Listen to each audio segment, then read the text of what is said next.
چنیا 5 عیسائی افراد کا دعوت حق سے متاثر ہو کر مبلغ حق بانی و صدر ادارت تحفظ نو مسلم پاکستان ڈاکٹر عبدالسمیع کے ہاتھوں اسلام قبول کیا۔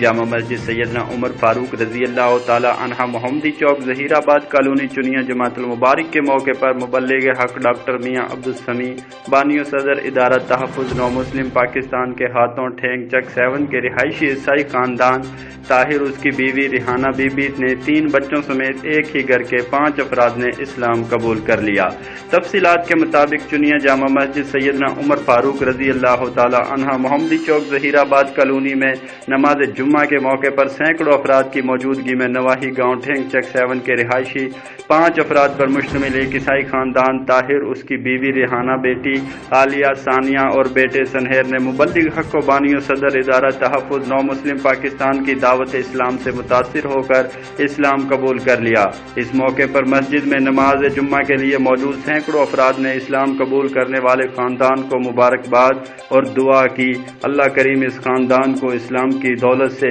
مالا مال کرے اور ثابت قدم رکھے۔ Report Mehr Basharat Siddiqui, divisional bureau chief, Geo express news, Lahore.